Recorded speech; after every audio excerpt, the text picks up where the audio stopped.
Welcome to the United We Scan podcast, the podcast by rural carriers for rural carriers. The views expressed in this podcast are of the presenters and the presenters only and do not represent the views, opinions, or strategies of the United States Postal Service or the National Rural Letter Carriers Association. We ask that you please consult your assigned union representative for guidance in your local area. Please like this podcast, share with your fellow rural carriers, and subscribe to be notified each time a new episode is uploaded. Please leave a comment or question for us below. Thank you. Now, here are the hosts of the United We Scan podcast. Welcome back, everybody. Episode 80. We're going to be doing our candidate Q&A part 4 today. Hopefully we'll get through these last bit of questions, and then we'll post up another round so we can do a couple more prior leading up into National Convention. Before we start the Q&A, I have an email that I want to read and answer to, but let's start off with the normal conversation. How was your week, James? Well, the mail was about normal for the post office for me. No major issues except for somebody had a rollaway runaway in our district, so we had a nice stand-up talk about that. Seems to happen once in a great while when those occur. Our area was in the news recently for a city carrier driving up on people's lawns to deliver to the mailbox on the sidewalk instead of doing it like the walking route it's supposed to be.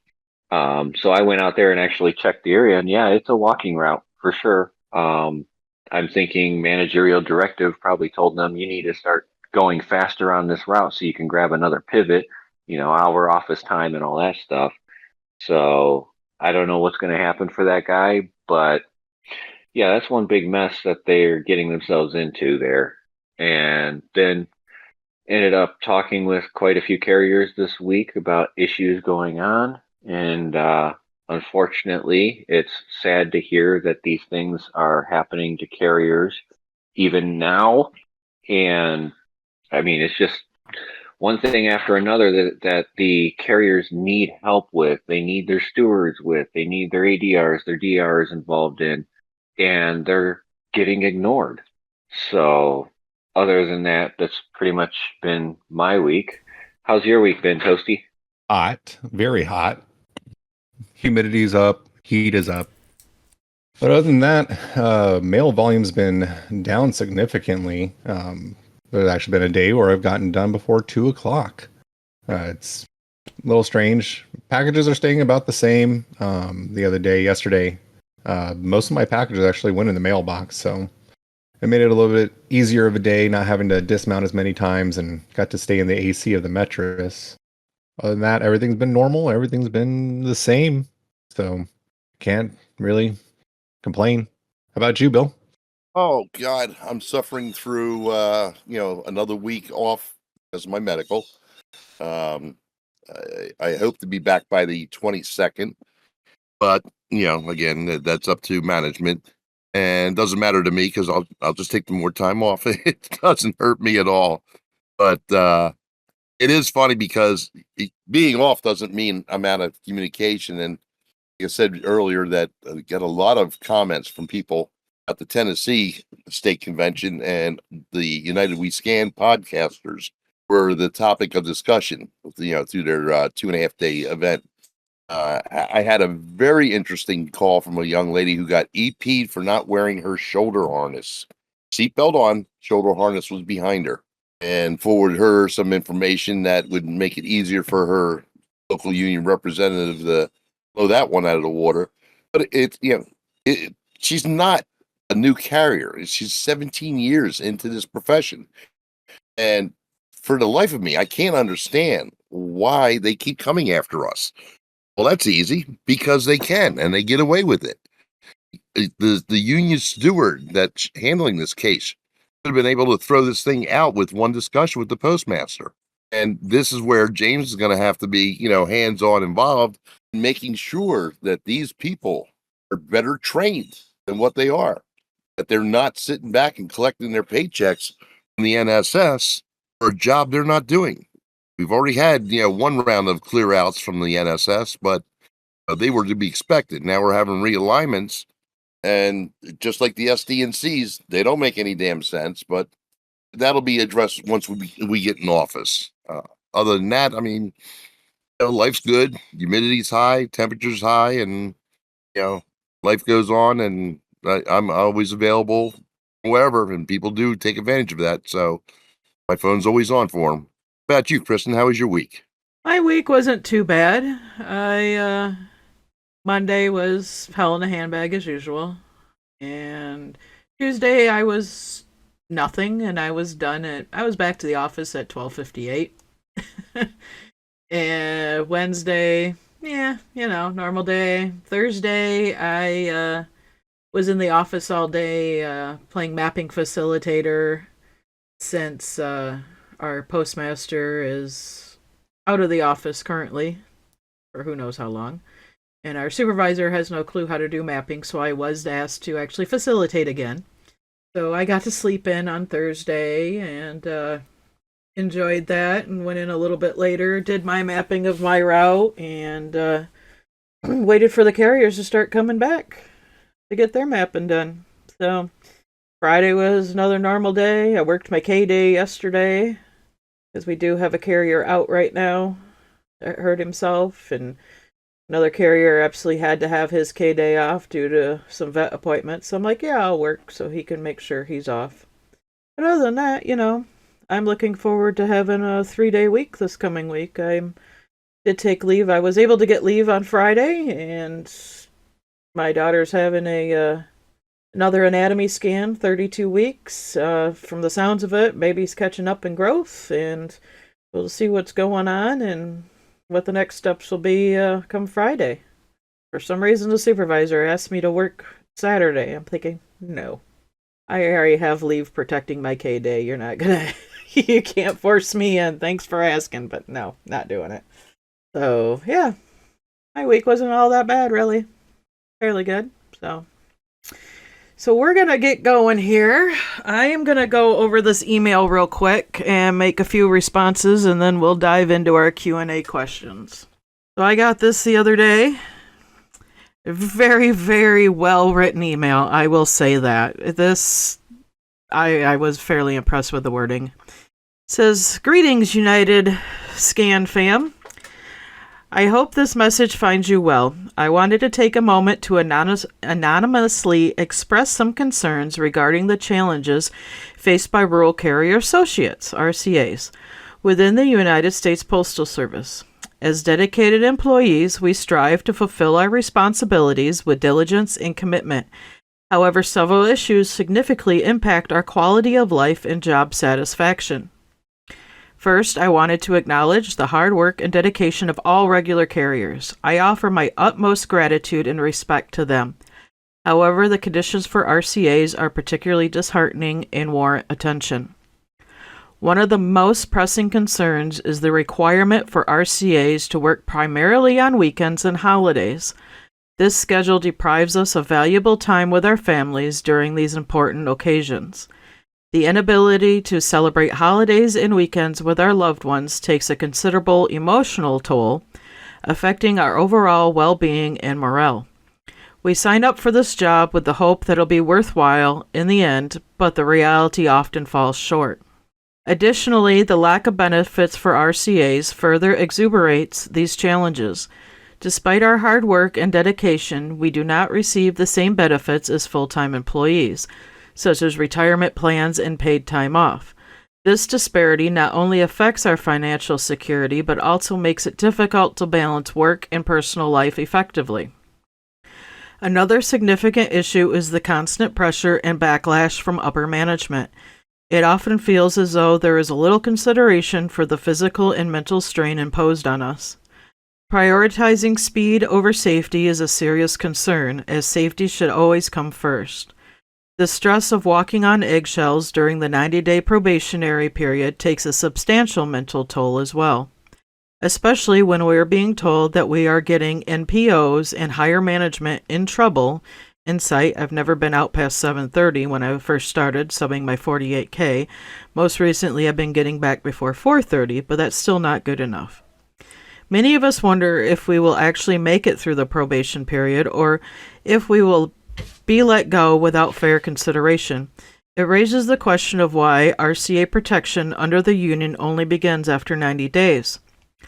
I believe that providing RCAs with more equitable benefits and creating a more predictable and balanced schedule would greatly enhance job satisfaction and employee retention. Moreover, it would demonstrate a commitment to the well-being of all employees, recognizing the crucial role that even RCAs play in the success of USPS. Thank you for taking the time to consider these concerns. I appreciate any insights you can provide to help me better understand these issues and bring them to light. All right. So, a very, very well written email. I do have to say I was thoroughly impressed, and I do get the concerns. As somebody who was an RCA for nearly 9 years, I'm going to lead off with when I first hired in December of 2014, RCAs had absolutely no benefits whatsoever. We did not have insurance available to us. We did not have annual leave available to us, with the exception only if you were a designated 79 or designated 74. Those were the only two exceptions RCAs had back initially. When a little bit later on, we did get the insurance benefits offered to us. That primarily came down because of Obamacare going into effect. And the health insurance we had at the time was crap. And you had to work a minimum of so many hours in order to be able to eligible for it and all that stuff. That has actually gotten better. They switched providers. Rates have gotten better, premiums have gotten better, but again, like I said, when I first started, that was it. We only worked Saturdays or when the regular took time off. When I hired into an office that is nearly 3 times as big as the one that I am in now, we were nearly fully staffed. We had 16 routes total between the main office and the 2 RMPOs. One aux route, and that was in one of the RMPOs. We had 15 subs when I got hired in. The other office had 2 J routes. They had alternating Saturdays, so the one sub was fine at that RMPO. We were fully staffed. This job has always been a feast or famine, literally. Relief days predominantly at the time before the formula offices were blowing up because people couldn't keep relief replacements or couldn't find them. So when you had a fully staffed office, you worked Saturdays. That was the only day you were guaranteed. That's the only day I worked for quite a long time, was Saturdays, unless my regular took vacation or was going to convention or conferences or boosters. And I think I was good 6 months into the job before I even was placed on another route, which happened to be the 4-hour aux route. Was the second route I ever ran, and it was 6 months in. So yeah, there has been changes. And then with the most recent contract that, yes, did expire back on May 20th, is when RCAs started earning annual leave. So, it took that long for RCAs to start earning annual leave. Now, the only difference with the designation 74 and 79 is you also earn sick leave on top of the annual leave, and you do earn the annual leave for all hours worked, not just when you're working your 74 or 79 assignment like it was in the past. So that there has been improvements on that. Yes, there is. This job, again, is you are a relief carrier. Your job is to cover when a regular is not there, whether it's their relief day, vacation, or if they're out on medical, or whatever the needs are of them not running their route. That is the purpose of the relief carrier, is that position to get your foot into the door. PTF positions now, especially with the formula offices, it is a career leave replacement. So you do have those career benefits, and you do potentially move up quicker than an RCA would, because the RCAs are going to be lower in seniority to the PTF because they're our career position. So they do have the TSP and the better choices for health insurance and whatnot. Like I said, there have been drastic change. There have been improvements to the RCAs and benefits and what's offered to them throughout the years. But initially, when this job, when I first started, because I'm returning to me because I've started before James, I started before Toasty. So I know what it was like to walk in and you only work in the 1 day a week. You have absolutely no benefits whatsoever. And I think at the time, the rate that I hired in at was $15.75, maybe right around $16. I think there was a wage increase from the time that I got hired into the time I actually started. So it was right in there. So it has gotten a little bit better in that aspect. But again, it's not, and I understand many RCAs are working 40, 50, 60 plus hours a week. I've been there as an RCA. I know what that's like. I was around prior to Amazon. I know what it was like to not have to work Sundays and holidays except for during the Christmas overtime period. It was the only time that we would come in on a Sunday to run packages. So it lightened the load a little bit for Monday. And then I was there when Amazon came in. And now I'm giving up Sundays and holidays to run Amazon. I've seen the progression of it, and I've also seen to where you're going from fully staffed offices down to offices that may only have 1 or 2 RCAs. Before I went full-time, I was the one and only RCA in my office for 6 routes and an aux route.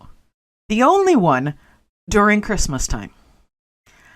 I have literally experienced it all in a 10-year time frame, for the most part. So I understand that. I thoroughly do. And I agree, management doesn't need to treat us the way that they are treating us. And that comes even down to new regulars, and even regular carriers in general. We're getting treated like dirt just as much as RCAs are. RCAs, in most instances, unless they're brown-nosing management, they've got a target on their back. And do I agree with it? Absolutely not. Do I want to fight for every single one of those RCAs that enjoy their job and want to be able to benefit for, getting through it to be a regular and have those benefits and have a retirement to look forward to? Absolutely. I do. I don't agree with it, but like I said, there has been, and I'm just going to come back with over the last 9 years, going on 10 years, there has been progression on the RCAs and having benefits. They say if you started 10 years ago, you had absolutely no benefits whatsoever. None. Anybody else want to add anything real quick? Well, I'm going to go on the next part that the email said, and that was the no protection within your 90 days. That is the one biggest problem I have with the Postal Service and the rural craft. We are the only union in the Postal Service that does not protect its carriers that don't know any better. We are the only union in the craft that does not allow stewards or other carriers to file grievances on behalf of the contract. I'm still looking for the specific language in the contract, in our MOUs with management, or the constitution of our craft to find where it says that stewards can't do that. I haven't found it. If somebody has that, they can send it to me. But I haven't seen it in actual writing. But I've been told it. I've been told that in your 90 days, you have no protection. I've been told that you can file grievances in your 90 days, but management will just fire you in retaliation for it for some unknown reason that they're going to come up with to make it so that way there's no way you can fight it at all.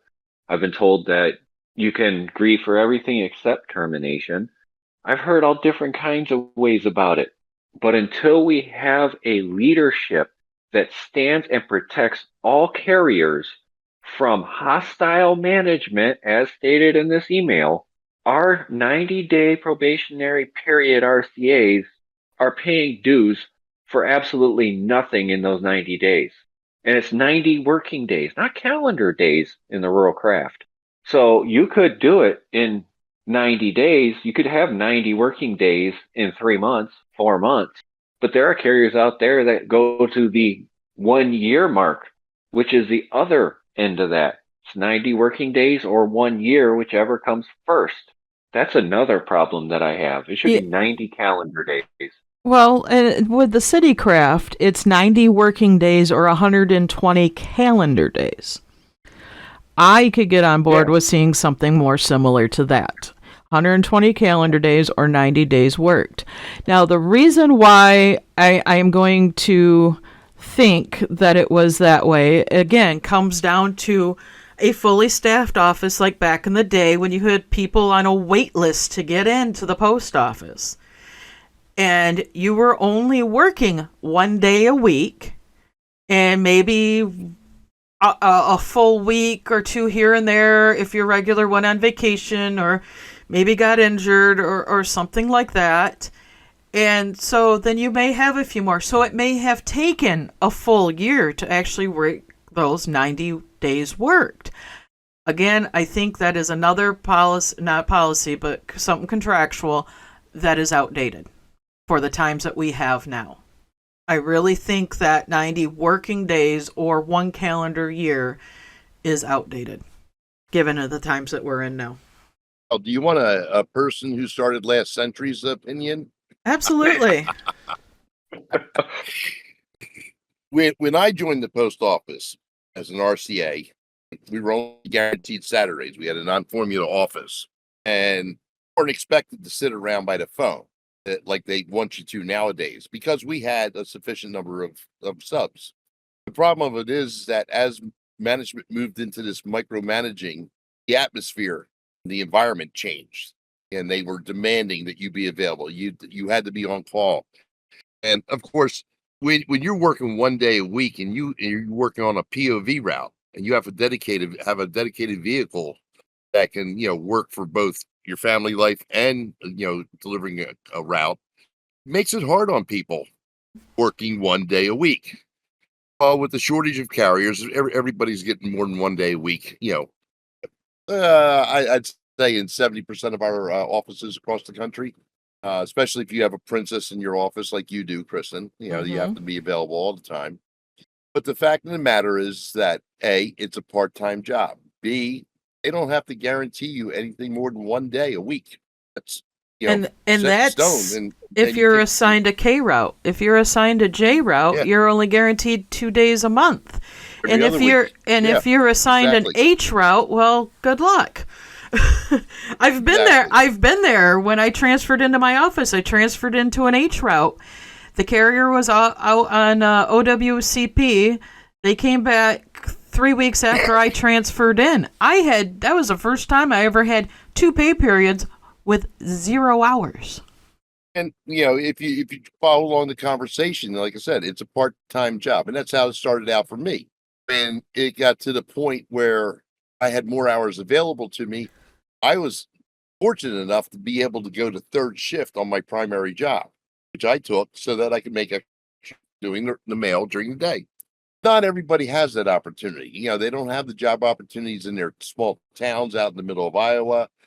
Have them, in suburban areas where there's more than an abundance of people available to work or not work. In some cases, but you're trying to survive on a part-time job with the promise of a career, and I think that's the frustrating part because you're not getting any benefits. And even if you are now getting the medical benefits, and it's at a discounted rate, it's still something out of your pocket. And if you're only working 1 or 2 days a week, what do you have left to pay the bills with? I mean, there's got to be some kind of balance there, and it's a very delicate balance, and I don't know the answer to it. Okay, I'll admit it. I don't know the answer to it. And the fact that they take you, move you into offices up to 50 miles away is not an appropriate answer for me because of the fact that you can have a 10-hour day turn into a 14-hour day because you're spending 3 hours traveling. That just doesn't float in my case. Okay. as far as, the 90-day, and this is what pisses me off, is that the union waits several pay periods, but then they start taking out union dues before your 90 days are up, because they're not looking at 90 calendar day, just 90 calendars. It's supposed to be 90 working days. So if it takes you 6 months to get those 90 days, the union's taking funds out of your paycheck, whether you got 1 day a week or whether you got 5 days a week or 6. And that's a hit. That's a big hit. And James was well to point out that don't create the PTF positions just so that they can pay their full share of the union dues, keep their dues down at a sub level, because of the fact that they can't afford the extra burden of paying a full member's dues. There's a lot of things that have to be, and some of them won't get resolved in the near future, but we have to start working on them, and we have to work on them together. One of the things that we need to work on most desperately is management's attitude, because until that changes, our entire work environment is going to be in flux with the micromanaging, the threats, the hostility, the disparity of treatment in some people's cases. We have to get that under control, because until we get management to do their job, be responsible, adhere to the contract, and the NSS has to turn around and force their hand, so that we're not settling for language. We're settling for financial penalties because we are the aggrieved party. There shouldn't be language. Those are worse words than, or as in the case of the mini mail surveys, no action required. I mean, folks, we're in the battle for our lives here and our livelihoods and the people behind us. And we've got to do something this year, because God help us if Don Madsen stays president. I fear for the health of the union. I really do. End of the mini rant. And for those that don't know, during a lot of these conferences and conventions, Don has mentioned possibly making almost every office formula office as a solution. And to me, that kind of grinds my gears. I don't like being a formula office. I loved having my Mondays. I volunteered Mondays before we went formula. Now I'm on Thursdays, which isn't bad. It's a nice break in the middle of the week, but not even going to something like, well, maybe we can do a rotating schedule, or even putting anything else. He just says every office should be formula office. That's what Cityside does. So if you think it's bad now, it's going to get worse. And like Bill said, I fear too for the health of the union if that goes through. I agree. I worry every day. Ladies and gentlemen, you got to worry about the fact that you have a national board whose only interest is padding their retirement, not carrying their routes, not being held accountable. And this national convention, we can make them accountable by voting them out. If you want things to change, then you better vote for change. And I don't want to be president for 4, 5, 6 years. I just want to be in there for a couple of years so that we can establish a framework, the groundwork in regards to the national steward system becoming the shining knight for the rural carrier craft, making them accountable, giving them the arms they need to battle management everywhere, anywhere, and every time. I don't want to be there forever. I've got grandchildren, but I don't see this union left to the devices of these individuals that are now in position, because they don't care. How many people know about Don Madsen having a route 320 miles away from where he lives in California? How many know that Mike Swain has a DR out of New Jersey for PA2 bid on another route while he's a DR because it was closer to home and bigger than the one he had? How many times has Ronnie done that when he was in Tennessee? These people are only acting in their own self-interest.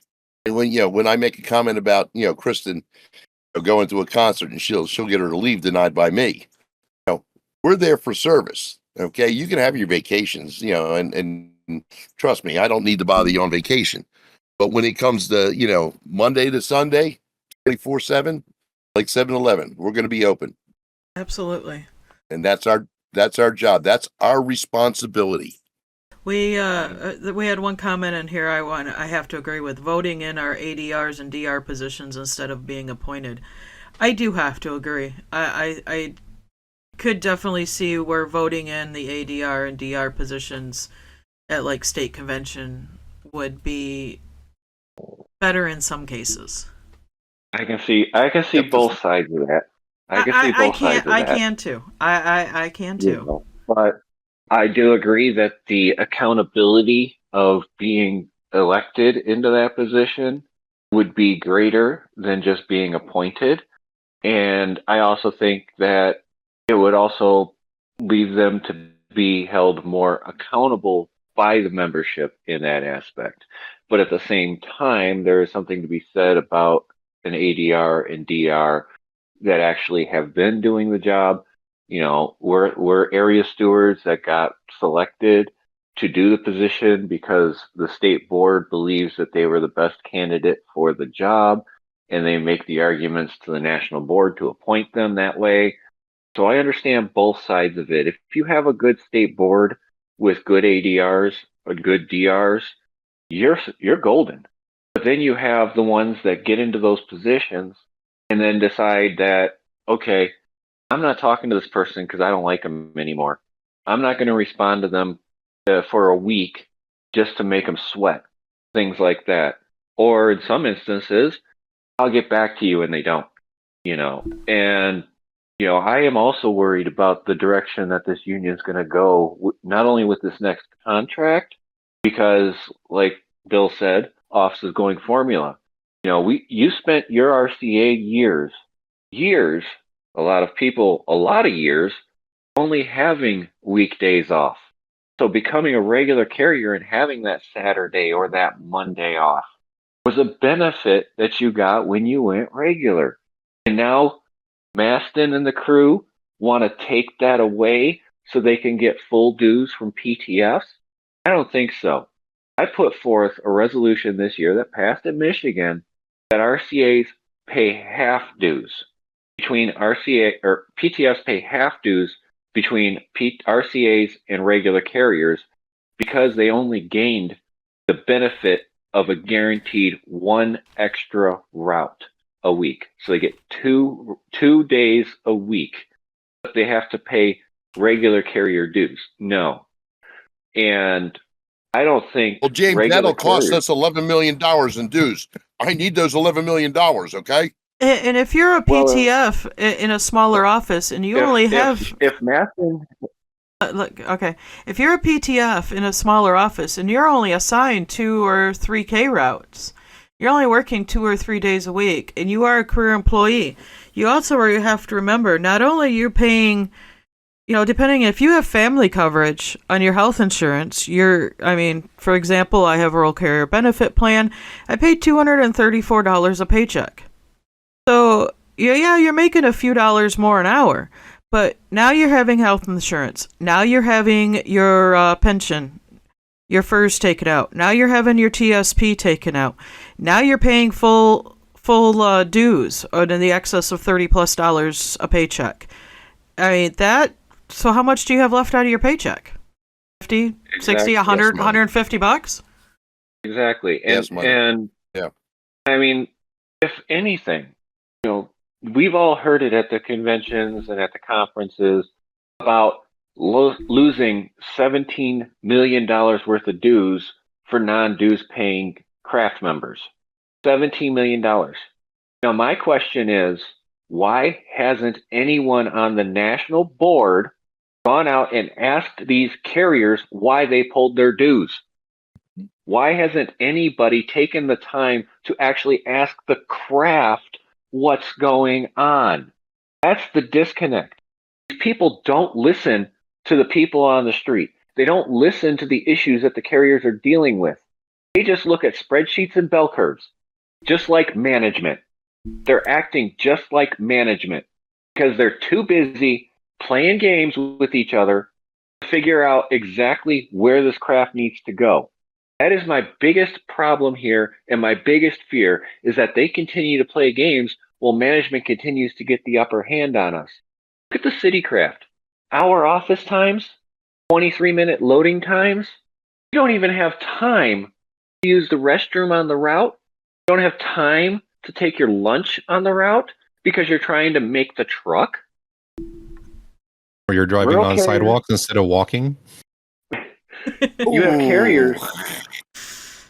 You have carriers out there who are pushing themselves beyond the limit in order to make these made-up metrics that management has made, and then turn around and get yelled at for doing an extra unscanned parcel or an extra trip to door, or maybe even a stamp stock sale when they actually sold a stamp on the route. Management and union leadership are acting almost identical these days. And it's scary because all they're doing is looking at computers and not getting actual answers. Yep. I've said that before Yeah, I too. don't- Like, why not have a leader that goes out there and asks, what can we do to get you to join? What would make you see value in order to pay the dues to become a member? What do you need to see out of us in order for you to join? 'Cause then you're going to get an answer, and then you're going to be able to say, okay, this is what we need to start implementing. This is what we need to start doing. We need to start being more transparent. We need to put out weekly updates. We need to, do this or that. Okay, now we know what we need to do. People can write resolutions to that. We can make that a part of our constitution, and we can start being better. We can start being a very valuable asset to all carriers. But that's not the leadership that we have right now. And neither is your resolution part of the 20 or 30 that they want to present to the post office, not part of the other 300 they threw away. The good news is that's a change for the union, and it's just a notification to management that the due structure has changed for PTS. So it is a binding resolution at national. Yes, it is. It'd be a constitutional change. All right. So we got a dozen questions to go through. A couple of these are a little similar to ones we've asked in the past, but we'll go over them again.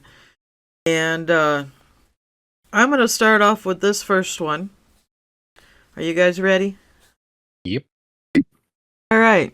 Is there any interest in trying to eliminate the H route status, providing much needed home work life balance? This could help boost carrier retention and help boost RCA to CRCA talks. We are a small office that got wrecked by Rex. Went from 2K routes, 1J and 1H, down to all H routes after first count. We now have 1J. We lost all but one RCA once the routes went to H routes and cannot get anyone hired once they are told no hours are promised. I respect high-low option concerns for older carriers, but we have young carriers with children that are struggling to justify the career that doesn't let them watch their children grow up. Thanks. Well, that's a pickle in the barrel because what are you going to do? Are you going to eliminate one H route to build the other routes up and then have to excise a carrier? I guarantee you that carrier is going to think that's not fair. You have an H route, which is a small route on an hourly basis, day to day. So hopefully you get done in time to get to the soccer game or to the baseball game or whatever.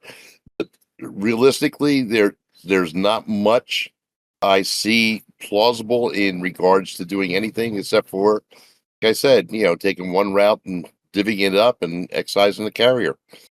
That's the most obvious, approach. So it's not fair, but that's the only way you're going to be able to do it, really.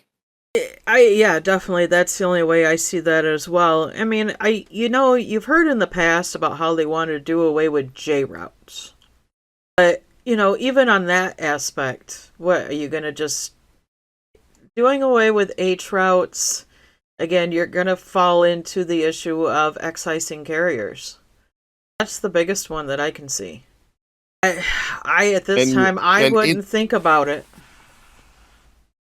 Even with the J routes, Kristen, okay? Mm-hmm. You're off one Saturday, your family's doing nothing. The next Saturday you have to work, your family's doing something. I mean, it's a hit or miss situation there too. So It really is. It's a shit deal, but it's the only deal we have right now. Does James, And- you have something Well, I pull out was of actually. Uranus? Well, I was actually going to say that H routes are very important to the Postal Service. And I also think that the issue is broader than just one office overall. I know we've talked about a carrier who is a perpetual RCA in an office that has no chance for growth and will never become an H route because the route is just too small for that. So it is a perpetual RCA on a hold down on a route. And if that route were to hit 42 standard hours, that RCA would become a career regular carrier with an H route. If you got rid of H routes, what would you do with that carrier? Would he have to wait until it became a J route at that point? He'd want to eliminate J routes. Now he's got to wait until it's a full K route to become a regular carrier. It's unfortunate that H routes are here, but it's one way that we can stay at 40 hours plus a week, even if routes get low enough that we're doing 6.5, 7 hours a day. And then, James, with that line of reasoning, if you create another J route, again, you're back into that situation on having family time on your drop day versus the day you're working. Either Exactly. way, you're creating a mini monster in trying to affect a change for this individual, for this office, which doesn't exactly typify what's across the country. Now, I will say in that office, if management wanted to reconfigure the routes when a carrier retired or left their route where they would be back up to K routes, that could be a way to make that happen. But that would be a management discretion on that to adjust those routes to a higher evaluation with the route that has been vacated. And that solution there, as well as the J routes, goes back to that first letter she read about the people getting 1 day a week, 2 days a week. And they're looking for more income than that. Yep. There's People such a are delicate desperate. balance. When I started work Saturdays and we didn't have any Sunday work, and that was it. You knew that was the game plan. Well, the economy has shifted. Inflation has gone through the roof. You can't make it on the table 2 and table 4 nowadays, and I understand that. We go to the store today, and I got a 6% discount because I had a Phillies cap on. I didn't know, but they gave me a 6% discount.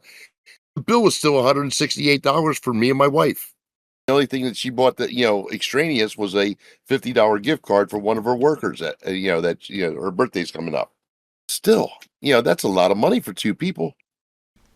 You're doing it for a family of 4 or 5. I hear you on that. Toasty. Toast, do you have any I was comments? like, even with coupons, it's still rough. Yeah. And especially when growing kids. I have an 11-year-old, and he's starting to eat us out of a budget. I have a pregnant 17-year-old. But no, I see that as a table 2, step 1 regular. I do live paycheck to paycheck. I have my weekend away coming up in a couple weeks that, I hopefully to have a little extra spending money, but I'm not doing what I did last year because then I have to save for Reno because I don't want to have to take out another loan to be able to go to National Convention again this year. I have taken out loans as an RCA to go to the conferences and conventions that I have to travel. Well, even some that are even a little closer to home because I didn't have the extra money because I do have a car payment. I do have kids. I do have my household bills I have to pay. And so yeah, it is hard. It definitely is. But I don't see how eliminating an H route status would be feasible at this point in time. All right. Did you have anything else on the H routes, Toasty?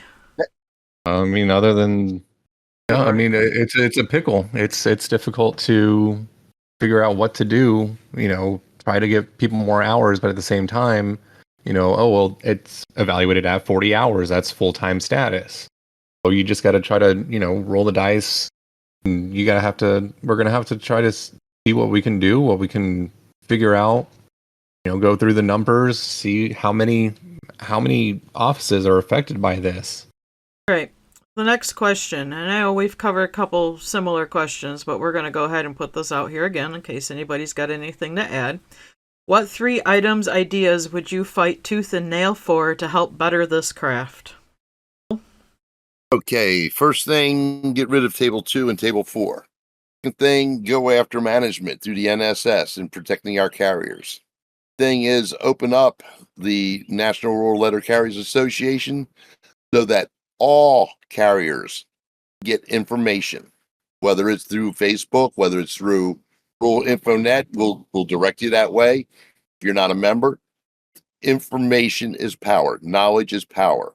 The more the more you can stand up for yourself and protect your rights and your paycheck.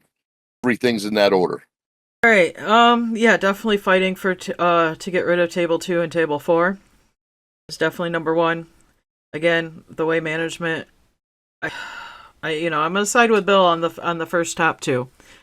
And don't get me started on management. I have my own issues as well. And my third item is going to be training of RCAs, leave replacements in general. I have PTFs in my office, but I'm including you as well because we do have PTFs that get hired in off the street across the country. Leave replacements in general in training. I know we have new academy and OJT stuff that is starting to hit our facilitators, which is great. I have not yet had a chance to see it, but biggest thing there is definitely going to be training. The academy facilitators. Now, one instance that has come up recently that's a little bit more directly to me, but I think it could go across the board here, is with the OJI program. When that first started several years ago, it was intended that regulars are OJIs. However, there was no language or policy ever written on who could be an OJI. Again, it was up to management on who they sent or who they to have as an OJI. We all know I was still an RCA when I became an OJI. I have absolutely no problems with leave replacements being OJIs. I believe there are some really good ones out there that are and can be excellent OJIs. I do feel that an OJI, if you are a leave replacement, wanting to fill the shoes of being an OJI, that you need some time in the post office prior to being an OJI. I think there needs to be a clear wording, clear policy on that, and that I would definitely take to USPS to have. Not somebody that's only 4, 5, 6 months in. We all know as a leave replacement, you don't know everything when you're only maybe 6 months in, 4 months in, 5 months in, whatever it should be. If you cannot bid to be onto a regular route until you have a full year in, then you should not be able to train new leave replacements without having at least 12 months in. At least. That is the absolute minimum, I feel, that you should be able to be qualified as an OJI. Because when you're only a few months in, you don't know everything. And especially with Rex now and all the scans, not just the 6 mandatory scans, but all the ones out on the routes. If you have offices that have both POVs and government vehicles, and you've only ran government vehicles, you've never ran a POV, how are you going to assist in training an RCA that gets placed onto a POV route if you've never delivered out of a POV? Especially all the different types of POVs, not necessarily a right-hand drive. Not everybody can get one. I personally have never delivered out of a right-hand drive POV. I've always been out of a left-hand drive POV on several different setups. So yes, that would be, Table 2, Table 4. The way management is just horrendous in the majority of the offices. And then I definitely top three, and that third one most definitely is training and setting up some sort of parameters for the OJI program to make sure that we have OJIs in every office, or an OJI is available to go to a nearby office. Even if they are a leave replacement, like I said, no problems with leave replacements being OJIs, as long as they've had at least 12 months in. And I do think that an OJI should have to take an entry test like an academy facilitator has to do. They have to pass a test before they can even go on to training for academy to be an academy facilitator. I do believe OJI should do the same thing as well. So yeah, that's my top three. James?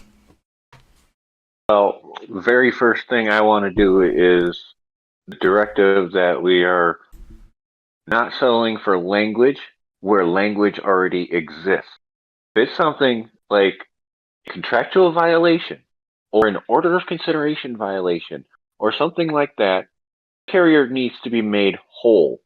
Not just management won't do it again. It's time for management to have a financial incentive to stop violating the contract, stop violating the postal documents we have already, the step 4s, all the MOUs and stuff like that. Just recently, the city carriers settled another grievance in Chicago for $2,500 per carrier. Per carrier. Imagine what that could do for somebody on table 2 or 4. The next thing I want to do is I want to make the website more accessible with the vice president. One of the biggest problems I have with the website, Find My Steward. Anybody who has never been on that website doesn't know where to look to find their steward. I had to tell so many people where to look to find their steward on the website. This should be on the home page, easy to find, easy to put in your zip code, and it should be updated regularly. Yes. There are stewards still on there that have retired, that have quit, that have been removed from office. They're still on there listed as the active steward. After I transferred and became the local steward in my office, I was still listed in my former office. A couple years. So yes, I completely agree on that. So the rest of the website, why is our search API only allowed to do one-word searches? You can't put in what you're looking for. Now, I do have the website up right now, and there is on the homepage, without going under departments to steward operations to find your steward, right below that blue box is find stewards by zip code right on the homepage. I've never saw that there before, and scroll down further. It's way down on the website on my computer. I have to actually scroll the page down to find it. It should be right at the top. Find My Steward. It should be right next to the search box, practically. The API needs to be done on the website, because if you're looking for a topic or something like that, you should be able to search that topic and bring up that information. Also, the Steward Resource Guide says see also time and attendance. That should be clickable. You're able to click that and go to time and attendance. You have to go to T, then time and attendance. Cleaning up the website, making every document on there searchable, things like that. Just fixing communication in that aspect. And speaking of communication, the other thing I want to do is open communication through the steward system, top to bottom, bottom to top. I want everybody to be able to get an answer within 24 to 48 hours from anybody in the chain, top to bottom. I want everybody to get the answer they're looking for, because a lot of carriers, unless it's financial, have 14 days to file a grievance. That's it, 14 days. If you have somebody who's turning around and saying, I'll get back to you, and they don't get back to you until it's the 15th day, but it was 14 days from the day they called you, it's not right. I want that opened up. And finally, I want training materials out to the stewards. on issues that are currently occurring to carriers. Issues that are grievable things need to be put out to the stewards immediately. It shouldn't be 2-3 months before we file a step 4 on it. It should be, here are things that are going on in specific offices across the country. It's going to possibly spread to yours. So here's the information you need to know. Are you proactively saying that we should be ahead of the curve and address the situation before it becomes a national issue? I'm saying that our union needs to be proactive instead of reactive. We need to have That's the kind of radical shit that gets you in trouble. you know, You rebel, when you're constantly just reacting to the things that are happening, oh, it's an isolated incident here. Okay, so it's an isolated incident here. Well, we know management likes to take what's going on in one office and spread it around the country and see which offices will pick it up. Well, if the director of steward operations sends out an email blast to every steward in the country, from regional, DR, ADR, area, and local steward, hey, this just happened in this office. Watch out for it in yours. Let us know if it happens. Here's how you can fight it. Imagine what that would do to management's plan of, oh, well, we'll implement, you have to be out of the office in 2 hours. Hey, this office just said everybody needs to be out in 2 hours. Now blast. Everybody, management has told in this, and this office that everybody has to be out in 2 hours.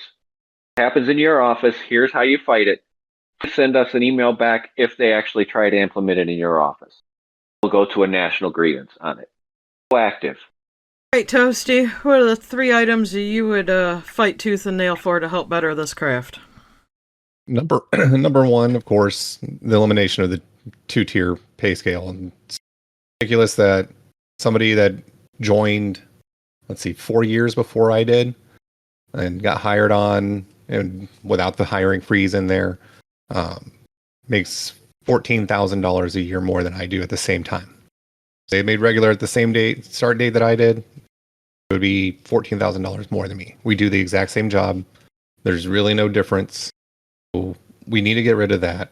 2, I'd have to back up James because I will be working with him a lot. No more settling for language.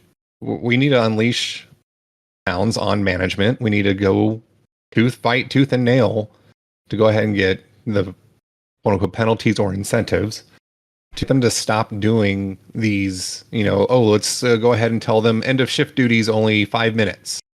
5 minutes just to unload all the packages that I pick up from my package pickup. And 3, going to be just transparency. More transparency, give y'all updates as the craft of what's going on, what we're fighting for, where our step 4s are, coming down the pipe, share with that email blast of, hey, here's what management's trying to do. Well, here to the whole craft, here's what this is. Get with your local steward to go ahead and fight it if this is happening to you. All right, moving on. The arbitration ruling that put Rex into place, that it said that it had to be implemented, and it has been. Would it be possible to renegotiate methods with the new contract now that the obligation of the arbitration has been met? Run that back to again. The arbitration ruling that put Rex into place said that it had to be implemented, and it has been.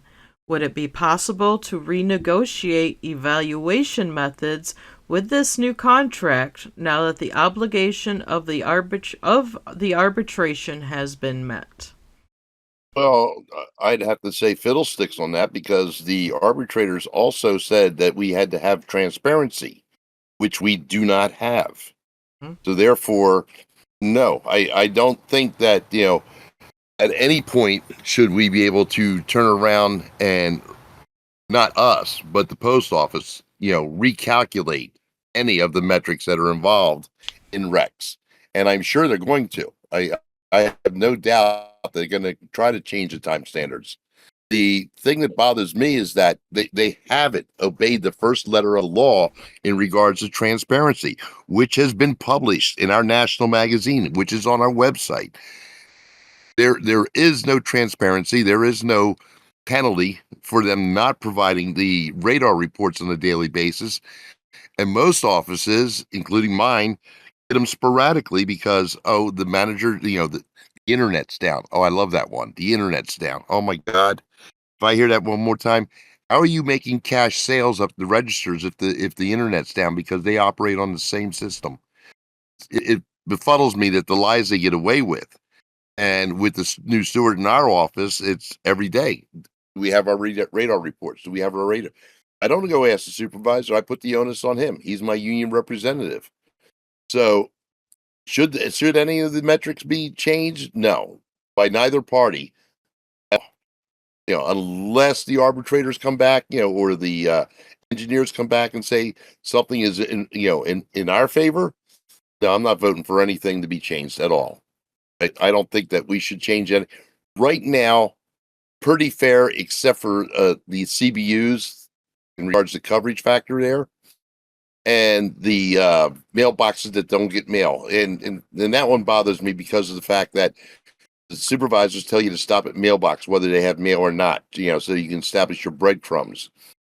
Going through the informed delivery or was informed visibility or the DPS is your only metrics. Applying delivery to that specific mailbox, not taking into account raw mail from the clerks, such as letters and flats or local newspapers. There is no in regards to being accurate metrics for each box. Bothers the hell out of me. And I love the thing that says you have to stop for 5 seconds.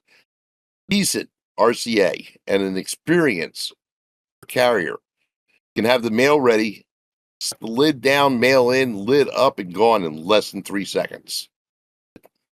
Go for it. So, don't tell me, there has to be. If you have a 1 second, 2 second stop, guess what? It counts. This stuff with the mailboxes not getting mail that they can track. I mean, this goes back to the unscannable parcel, okay? And the arguments we have with diplomas or your Snapfish photos, which most of them are coming first class, but some aren't. It's not an unscannable parcel. Well, we have to prove that it is. No, it isn't. If we have to take it to the garage, if we have to take it to the front door, it's an unscannable parcel. If it doesn't fit in my case, it's an unscannable parcel. Can't manipulate it, like a flat or a letter, and put it into my 1 inch separation. It's an unscannable parcel. These are the types of things that haven't been resolved yet. So not dabble into changing more in favor of either party. Let's get the ones we have in place straightened out first. I am going to agree with Bill on all that, and including also with, the informed visibility, with, not having the true volume, especially with the raw mail and the flats, as well as a box that may not have any mail that day, but their flag's up because they get outgoing. Are you getting credit for stopping at that box to pick up their outgoing mail? So yeah, that's honestly at this point now, you can't. Does it need some fine tuning, tweaking? Absolutely. But at this point, I would not want to try and renegotiate new evaluation methods. I would rather see. I mean, this one definitely has its pluses, but there's still way too many minuses that need to be fine tuned in this as well. Let's fix the Edsel before we move to a Mercedes, okay? Because there's plenty of bugs in this system. Do you have anything to add to that one? We had this conversation at state convention, actually, with resolutions put forth for changing standards. And as soon as you open that Pandora's box to change standards, you open the door for management to really change them in their favor, fight with us for us to change them in our favor. And unless you have leadership in the positions that are willing to go tooth and nail, fight for every penny you deserve, that doesn't think rural carriers have had it too good for too long, the only thing to do is to keep the standards the way they are for now, get management to follow the arbitration ruling that we had put down initially all the way to a T. Right now, they are in violation of the arbitration ruling because they're supposed to be transparent on this, and they have been anything but transparent. So standards right now need to stay the same, not get argued over, not get changed until we finally fulfill the full obligation of the arbitration. Do you have anything? I'd like to see is the actual back end program. What are they pulling the data from? How accurate is it?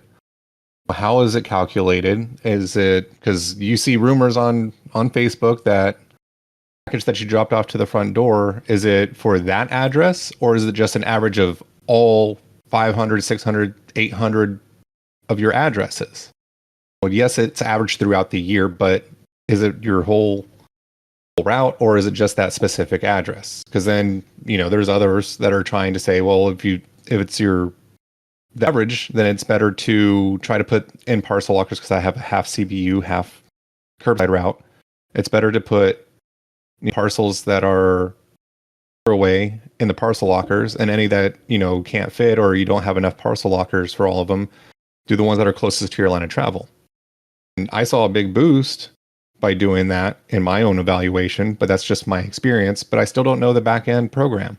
I don't understand it. I can't see it because we have no transparency, like Bill said. We need the transparency that we were promised. Man, Ronnie Stutz was president when he talked about the rollout of our ECS. We were supposed to have a website that we can go to and see our numbers daily. We get to see that. We need to have that transparency. We need to have a full back end. Here's the report is pulled from. Here's how it's calculated. Okay. Once we figure that out, then maybe we can start going through and say, okay, this one, we don't get any credit for DPS. All we get is verify mail. Can we change that up a little bit, please?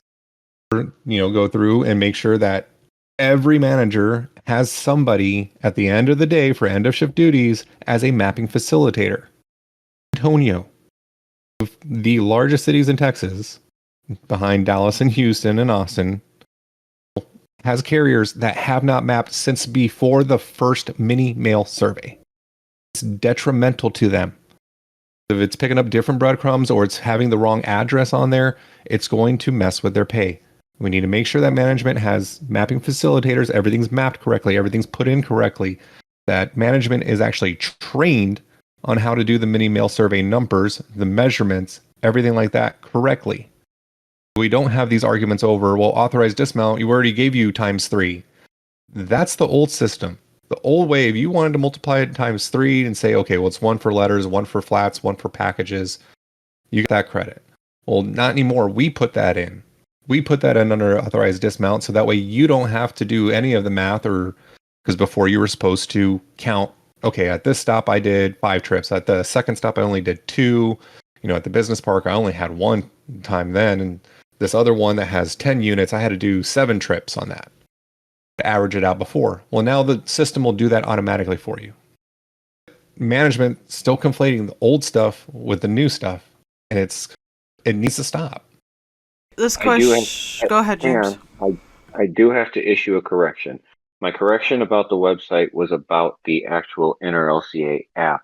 It does not have Find My Steward on the front page of the app. That was my mistake. I want to correct that right now. Thank you for the correction. So, all right. I'm going to jump to this next question and then come back to the other ones because this kind of goes into a little bit with the Rex.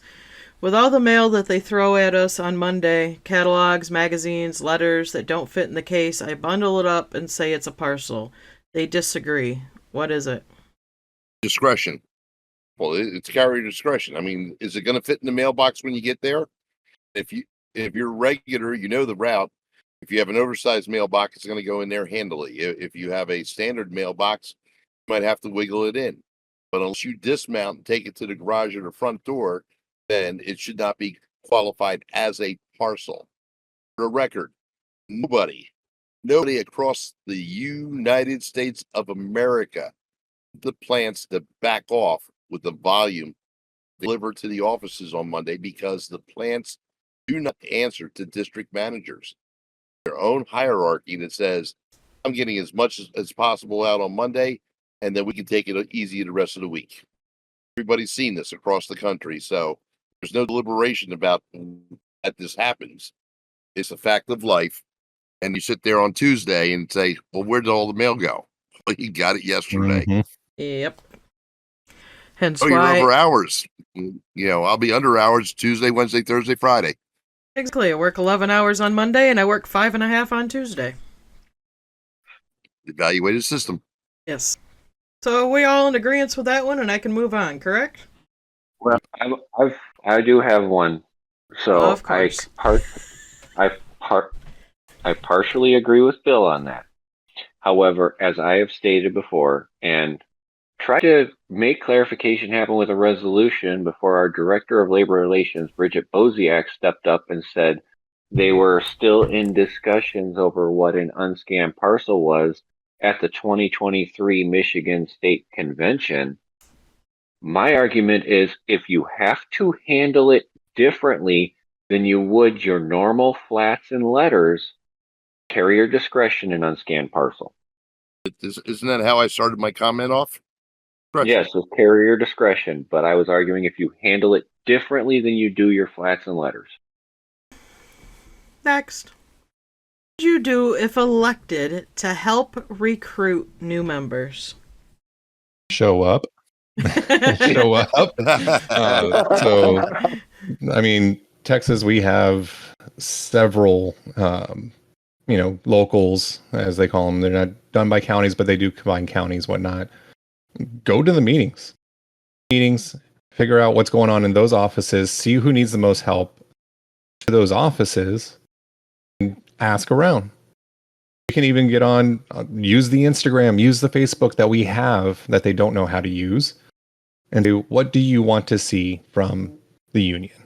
What do you want?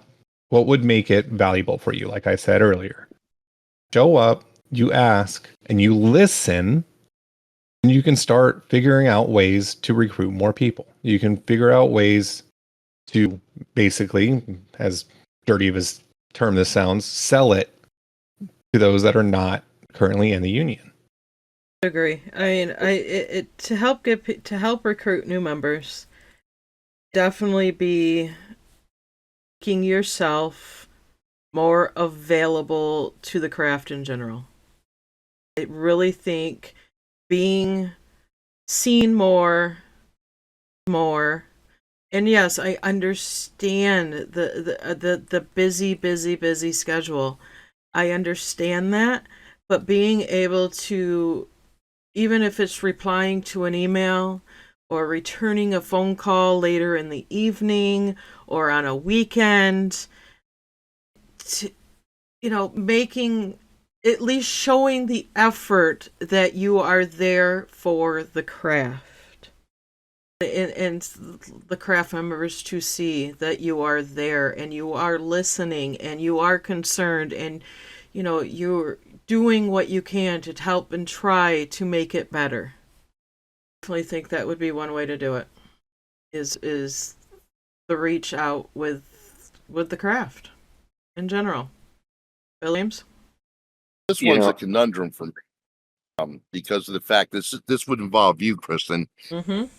Under the academy trainers, because what I'd like is the academy trainers go up with the new hires first month or assignments through their first 2 paid periods, touch And base some with do, them. some do, but not all of them. Yeah, not all of them, but make it mandatory. Okay, and it is, and Toastie's right, you have to sell the benefit, but the thing of it is that with the present national board has confidence in them. Nobody trusts them. You're selling horse shit to a cesspool, so you're not going to get much return on that. We have to change the board, and then we have to invoke policies and regulations and leadership that will inspire people to join, to make them say, okay, there is value. The biggest thing of it is like with the Rex program. For 5 years before Rex actually came on board, preaching Rex, and union and non-union members were, got the benefit because, you can't turn around and have a meeting with just select people in the break room and leave the non-union members out. So I addressed everybody, because if a non-union member doesn't get the information, retires, and a union member bids on it, the next thing you know, he's sitting there going, well, hold it. I'm doing a lot more work than what this route's evaluation is, because the other individual didn't have access to the information. Like I said, there are plenty of sites outside of the NRLCA to provide you with that information. You need to take advantage of it because it's your paycheck. You want the other benefits of being in the union, with having the right to vote, to having a voice that must be heard at your locals, at your boosters, at your state conventions, the national convention. If you want the right to vote for your leadership, you have to be a union member. You have to prove that there is a value to that. The hardest thing that we're going to have to overcome, because they've seen 15 years of fair, I don't care, c'est la vie, it's on you, I got my money. Because that entire national board is up there for one reason, money, and that's it. It believes that they truly gives a rat's ass about 120,000 people in the craft. You're fooling yourself. It's a nail on the head there, Bill. They want full dues from PTFs instead of RCAs covering every route. If they really cared about the craft, they'd have been fighting tooth and nail with management on the hiring practices that they were doing. But instead, they want PTFs. They want to move your relief days because the PTFs pay full dues. Concern? The dues. Instead of asking the carriers who pulled their dues why they pulled their dues, put it out there that they're freeloaders and scabs because they pulled their dues because they weren't getting any help. Their steward system, from their national leaders, they weren't getting the answers they needed. They were getting grievances settled for language. I talked to a carrier who had 40 grievances, 6 EEOs. Does that happen? Have things in place to prevent that. Ship right now in the union only cares about money. I wanted to bring these people back in. I'm sure that those people that pulled their dues would join back up if we actually were listening to them, paying attention to them. Some of them even put their dues back in just because of this podcast. Listening to people is what gets them into the dues paying status. One of your points is that, they're not getting answers from their leadership. Pay for those answers because they're paying those leaders to provide answers. So you blame them when they want to pull their dues? No. Tell you something, that'll change. You put us in office, and I'll guarantee you, anybody doesn't answer the phone within 48 hours, I'll be asking them, what is your major malfunction? Guys, why are district representatives on all management conference calls? Seems that's their only job? ? The reason I want them on those calls is because I want them to know what management is doing. They should know what's coming down the pipeline from management before even the carriers on the street know. Eyes and ears in that management meeting. Reporting that stuff back to national leadership, and that should be researched by national leadership to ensure that our carriers are not only treated with dignity, fairness, and respect, but that management is following all postal regulations, manuals, contracts, etc. It's not the only thing that DRs do. They are responsible for dealing with your grievances. District management on your grievances. Now with Rex, they're dealing with your disputes with district management, although some can argue that district management is digging their heels in on doing disputes in many areas, so that way by the time the dispute's resolved, the next evaluation comes out and they think they can get away with not back paying the carriers for it because, oh, well, it's already into the next evaluation and it looks like it fixed itself there. So, but I want them in there listening to management. I want them in there hearing, oh, we're going to have them all be on 2-hour office times out the doors. We want them, you want to be monitoring their stationary events on the computer, things like that. So I want that information. You guys want that information too? Yep. Hell yes. In Westchester, damn right, Skippy. You know, I have no issues with district reps being on management conference calls. I think it could be, you know, if done properly, could be a good thing because they could also interrupt that district manager or that POOM and be like, yeah, no, that goes against contract.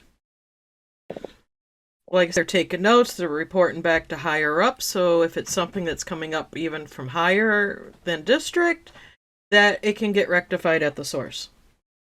So, you know, and that, yeah, that's far from their only job. I'm well aware of that. They do have a lot on their plate, for sure. Anybody else on that one? Pretty well. Okay. Every office so different if we fall under one contract. How do you fix that? So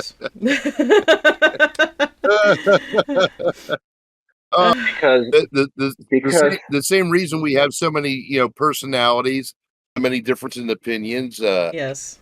people who interpret the contract instead of reading it for the black and white that it is, district managers, POOMs, there's so many personalities involved with their own agendas that it's like gossip. You start telling a story at one part of the post office, the time it goes around the post office, comes back to you, somebody's a mass murderer. It's just you can't help it because of the number of people that are involved. The problem of it is like you said, you have to follow the contract. You have to file grievances. You have to make them conform. There's 100 kingdoms in Italy, but the thing of it is that there's only one way to perform the job. That's according to the contract. 603. We are scam now, but nobody should be interpreting anything. It's in black and white. A lot of that can be discussed, but when it comes down to it, it's on paper, what's signed and agreed to in the contract. That's what you go by. No room for interpretation. Me, it's just too many chefs in the kitchen. Mm-hmm. And they're all trying to make, the same order, and some of them are trying to make a different order and whatnot. And that leaves us, the carriers, as the servers, trying to take out these messed up dishes. Like, no, y'all need to agree on a menu, which is agree to the contract, which is what we have. And then from there, follow it. But you have so many different management styles. You have so many different, local stewards, some that are cozy with management and just want to settle everything for language. And then there's us that want to, you adhere to the contract and this is the way it's going to be. If you don't follow the contract, then here's the penalty for it, or here's your incentive to make sure you follow it. It's really of carriers educating themselves and standing up for themselves against management. I mean, it's really the only way you're going to fix it. Again, it's too many chiefs, not enough Indians. And their pool, it's like the old telephone game back in kindergarten where you sit down in a circle and the teacher whispers in one ear and it whispers all the way around in everybody's ear around the circle until it gets back to the very last person and it's something completely different than what it was before. And that's really how the chain is, where it starts at the top and works its way down and everybody adds their own little spin on it and interprets that email differently or whatnot. And so it's really comes down to enforcing contract and manuals. Yeah, like you said, Kristen. You said not too many chiefs, not enough Indians. The old saying is, if no management in the office, rural carriers will still get the job done. But if there are no rural carriers in the office, management can't get the job done. Mm-hmm.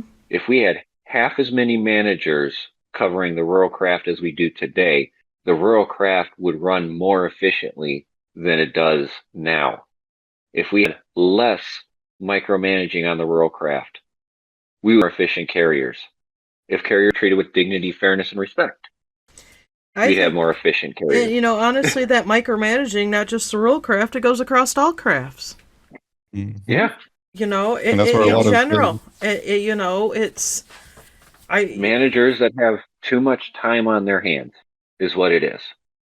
And that comes with having too many managers running the post office. Point, James, when you micromanage, you're actually slowing the process down because you're interrupting the flow of mail of carriers. or Therefore, you're interrupting the actually- clerks that are sorting the mail and Yeah. throwing packages. So you're the fly in the ointment there because of the fact that you are interrupting the natural flow of the office. Absolutely. If- All right, 2 more questions, so let's get through these. Yo. How come Yo. each of you were never an area or ADR or district reps, or did you attempt or apply for that in the past? I was going to apply for you. Unfortunately, I was decertified as a local prior to being able to apply, or prior to getting my application in.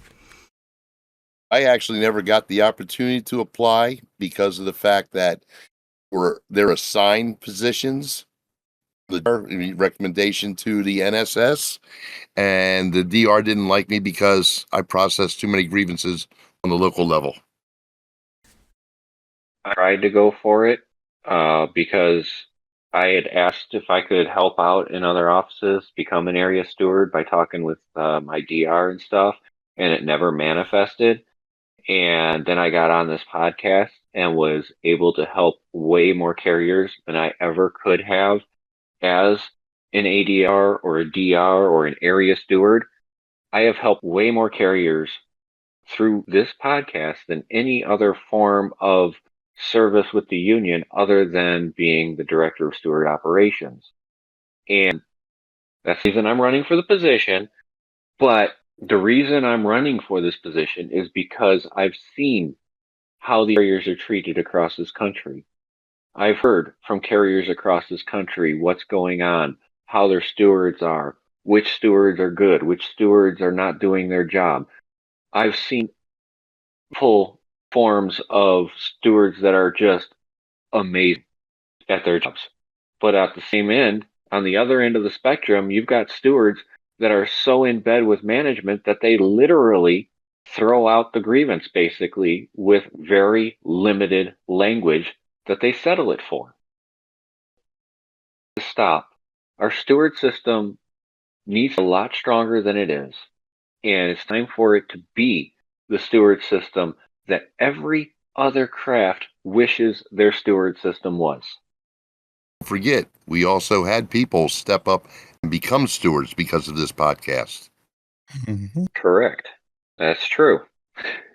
And several of them were ready to pull their dues and change their minds due to this podcast. And instead of pulling their dues, they decided to step up and fight. Then we'll be delegates at National Convention. Yeah. All right. And for me, it was just because I've always gotten either outvoted or one was disqualified from being even a local steward. So, Last question of the evening, guys, and then we're going to wrap this up for tonight. What about the hiring process? Can this change, shorten the process somehow, maybe give it back to the office? I Definitely. Yes, I would definitely want to talk to headquarters about this. I would love to see at least interviews come back into the office prior to hiring selection. Number one reason, we still have POV routes. Many people who apply, get hired in, don't even meet a postmaster or manager or anybody until their shadow day and discover because they didn't read the posting or didn't think they would need a vehicle for a particular route they may be getting assigned to. And oh, you have to have a car for this route. It's those that, I believe there needs to be brought back to the office in some sort of way prior to that offer letter going out. You need to screen people in the office prior to. You do, because they're not going to know the full gist of what they're trying to get into. Offer letter coming without coming into the office and meeting with management. And honestly, I think a local steward or a senior carrier should be present to an interview as well, who has first-hand on knowledge to be able to sit down and explain the duties of this job prior to an offer going out. I had a carrier in my office that came to my office. I had to drive an hour and a half to my office because when they applied, they saw the name, but they didn't notice it wasn't the park, but the township. Mm-hmm. The park is an hour and a half drive away. So they got screwed big time on that. They showed up in our office and we're like, "You're driving from there to here every day?" He's like, "That's the posting that I got, and this is where they put me." Like, the biggest issues, you hit the nail on the head with that again, Kristen. Mm-hmm. The drive distance for these offices that they apply to, that they don't even know that they're applying to the wrong office. If they were doing it in the office with the postmaster, which is actually how I started out, it was I went into the postmaster's office. I met my postmaster. The first time I was applied as an ARC at the Waterford Annex, and I did not mesh with that manager at all.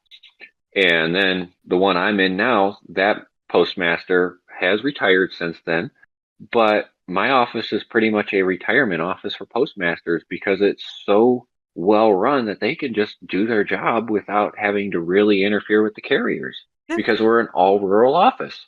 When I hired in, I went in and interviewed with the postmaster and the supervisor. And my initial first postmaster had been a rural carrier for 20 years before he went into management. And, they were very sticklers on, you have to have a car or a vehicle you can deliver out of.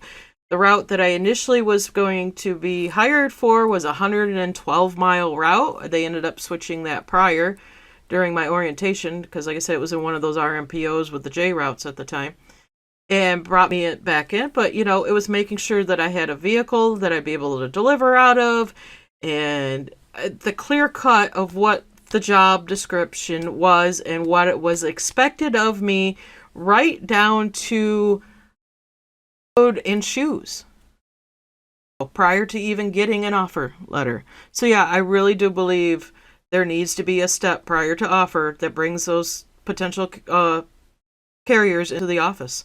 I really do. My one of my first, because I interviewed at 3 different post offices. One was they're all about 20 minutes, 30 minutes away from my house. But the first one, he says, "Hey, I need to see you deliver out of the vehicle that you have." And of course, I had a 2004 CRV, so I used that and showed him, like, "Hey, I can touch the mailbox from here. I can left hand, left foot." He said, "Good." And he let me know, like, "Hey, here's the process and whatnot." And then I drove out 2 days later to the office I'm at now. And same thing. He's like, "Hey, do you have a vehicle you can deliver out of? I need to see." I was like, "Well, the other postmaster did it at the other office." And he's like, "Okay, well, I know him. I'll go ahead and trust that he did that with you." And he went over everything with me, sat me down, and actually it was the supervisor at the time that was acting as postmaster while the postmaster was out. But it was, again, that clear cut, "Hey, here's what's going to happen. Here's how, you need to show up at this time." He even let me know which route I was going to be on, met the carrier real quick.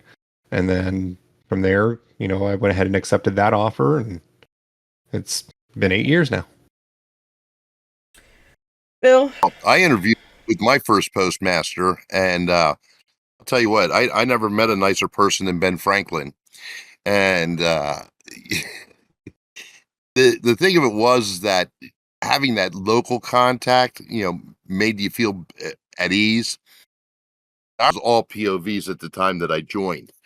The problem of it was as they started to introduce the LLVs and the FFVs into the rural craft of the routes, still had POVs, and we had a postmaster hire 3 RCAs who didn't have vehicles suitable for delivering mail out of. Never explained it to him. Never had anybody in the office with him so that they could clarify that situation. So when they got hired and then they were scheduled on a POV route, all hell broke loose because we didn't have any spare vehicles, and we weren't splitting up routes and all at that time. So 2 of them ended up quitting. One of them, Hal, finagled his way into, I'll just in later and take the first LLV that comes back. That grievance got filed, within 2 days after that, because of the fact that you're showing the favoritism, disparity of treatment. We could have the other 2 if you're going to make that exception for the people who didn't have suitable POVs. You need that local touch and knowledge, and you do, like Kristen said, you need an experienced carrier in there with them to make sure they understand all the details of the job, all the routes. Is for the long and short of it, if the local postmaster doesn't have isn't involved in the hiring process, more and more money as you go through the academy, go through your shadow day and everything else, you spend all the money on training, and then you turn around and lose them in the first couple of weeks. Yep. Let's shortchange it, save the post office some money, and let local start the hiring process. That wrapped up that round of questions. I am going to redo the forms and repost them. We're also put it out there that if any other candidates that are going to be running for office would like to hop in on a candidate Q&A in the future, you're more than welcome to reach out to us, either via the Facebook or email unitedwescanpodcast@gmail.com. We would be more than happy to allow you to come on and answer some of these candidate Q&As, or if you want to come on and talk about yourself running for a candidate, you're more than welcome to. Reach out to us and let us know. We'll definitely put that out to anybody that is willing to come on and wants to get their name out there. We know you're listening. Even goes for the incumbent positions. Yeah, we would like to keep it open for everybody. No, guys, do we have anything else we want to touch on tonight before we go? The chat did say POV for Bill meant he had to bring his own horse. Yes, I did see that. And I see a lot of things that people have not been mapped since the first time around. Yeah, definitely start filing on those grievances on those. Definitely. It needs to be done every month. And it is important. It is one of the biggest factors in your route evaluation is that mapping. When I was facilitating Thursday, it's been a while since I hadn't been able to facilitate with all the routes in my office. And there are some that, I offered with the supervisor to sit down and fix because some of the boxes were not in order, and you don't notice it until you get into the line of travel, when you're running the LTM. And if you run the whole LTM, you'll see where they're out of order because it looks like you're reversing to go back to a box. And those things need to be fixed. And yeah, definitely get on them about that. If I'm wrong, I thought I saw somewhere in the national magazine where it says mapping is the most important aspect of Rex. Mm-hmm. Did I see that? Yeah. Yep. It has been falsifying that the mapping has been done because they are actually metriced on that. I've actually seen it from a distance on the supervisor's computer, the metrics that they have to follow. And one of the big ones that they have to also follow is not editing your clock rings on the scanner. They are not following putting in your 4240 times into the computer. Have a metric on there that says that they accepted all digital time clocks. Mm-hmm. They're violating that as well, which is part of our actual contract. Yeah, 4040 is still the official timekeeping device at this current time. Those, as of now, are not going to go anywhere. And they honestly can't, because, like, I mean, how else would you record second trips? How else would you record if you had a POV breakdown? You write it in, 20-minute breakdown. How else are you going to notate those other circumstances? 81-27 time. Yes, 81-27 time.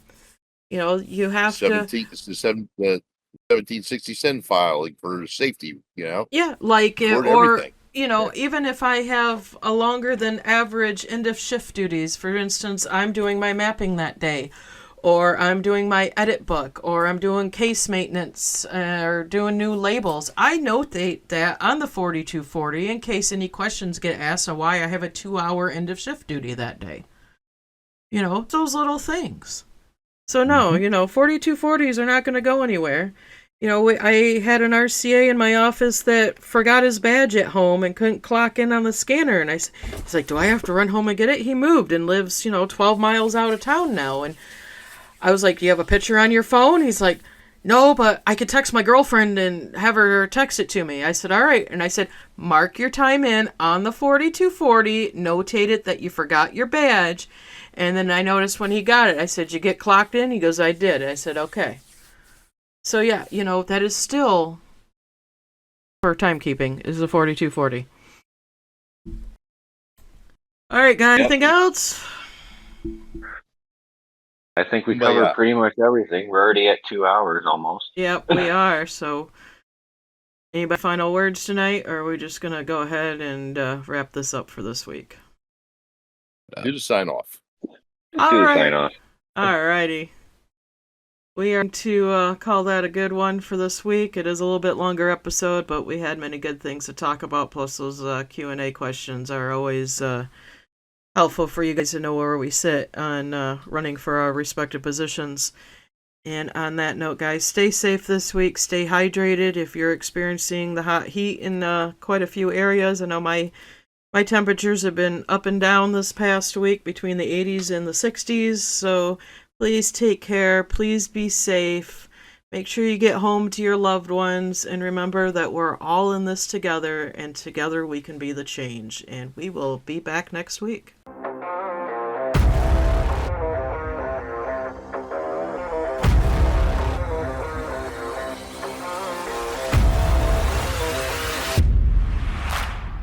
On the road again. Bill's on the road again. Got a new microphone, and he sounds real good, except for when he sings. Yeah, it just cut out for a second too.